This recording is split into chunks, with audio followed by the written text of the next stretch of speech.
sector is one of those opportunities that's really in a technology transformation right now. We have some core areas that we've begun to bring to the table to really begin to help utilities kind of deal with all the technology that's coming at them right now. The Motorola that you know really began around the public safety area and a very high reliability communications area. And to the utility market, we've been bringing something like this personal portable radio here called Turbo. It's data enabled and very useful for voice communications during times when you absolutely need to get the voice through, as well as low speed data. So it's a very, very reliable device. So this is kind of the Motorola that you know. On the other side of the organization, the typical retail side of the organization, we have this mobile computing device. In terms of enabling the field workers for the utilities and to get them to really be able to be very productive in the field, is a device that can use a number of radio networks, everything from Bluetooth to Wi-Fi to the core cellular network. It can capture data ID, so you can go out in the field and scan an asset, understand what's in there, and you can get very detailed information on this screen. It's non-glare, so if you need a specific circuit diagram or some opportunity that you may be unfamiliar with, you can quickly go out and get that information and get it delivered to you.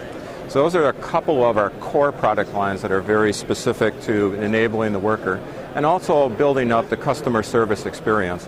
One of the things that's coming at the utilities these days is a lot more customer touch, a lot more information required. Putting that information in the hands of the utility workers that go out and meet with the customer base is really key.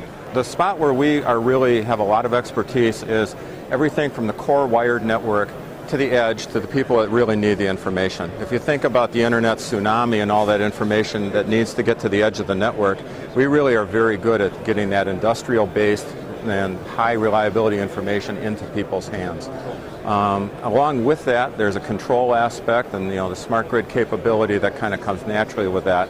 But we have to think about, there's meters at the edge of the network, there's people at the edge of the network, there's customers at the edge of the network, and all those populations need to be served with some information. The core smart grid these days, pre-smart grid spending, was built out of very low bandwidth devices, SCADA and a few kilobits of data. The new world demands a lot more bandwidth. So when we approach a customer, we talk about a number of different products and solutions to really get that bandwidth up over a very wide area, thousands of square miles. So the way, at the top layer of that network, we have something over a microwave portfolio. This is a P2P 800 unit, 6 gigahertz kind of coverage. This unit can do several hundred megabits over 50 miles of coverage. So it's a point-to-point unit, so if you need to deliver a lot of bandwidth to another point out in your network, this is a very useful tool for that. Up there on the pole, we have our point-to-multipoint product. It's called the PMP 320, and that is a WiMAX-based product that is able to put about 40 megabits into a sector and allow a number of devices to receive a lot of data fairly quickly in a WiMAX-based format.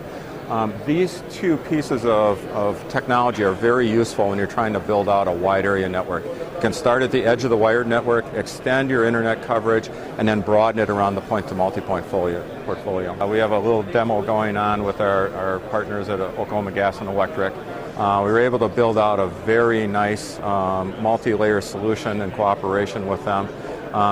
There's a nice amount of information out there on the web for those that would like to understand that further, but it makes use of our core middle mile wireless communications and really highlights the fact that the customer, the end customer in the system, is truly seeing savings from smart grid. On the CIO side of the house, they're fairly familiar with networking concepts and layers of networks and different bandwidth, so they understand it fairly well. There's other environments, the very transmission and distribution environments, where they haven't been working with the information systems as much, so there's a bit more of a technology dialogue that needs to take place. There's a whole bunch of different protocols that get passed on these networks, everything from core data to control signals, some of them from software that was written a decade and a half ago, so it takes a lot of expertise to integrate all that software together to make it useful. So what we do is we go in and talk about that. We create the different layers of software that can pass that information back and forth. I absolutely love technology. I've been doing technology since I was just out of college. I find the energy environment fascinating. I was one of those early guys that worked on solar energy and worked on some of the basics of how this would all fit together. So smart grid's kind of a natural evolution of a communications background tied with an interest in energy and just a love of technology.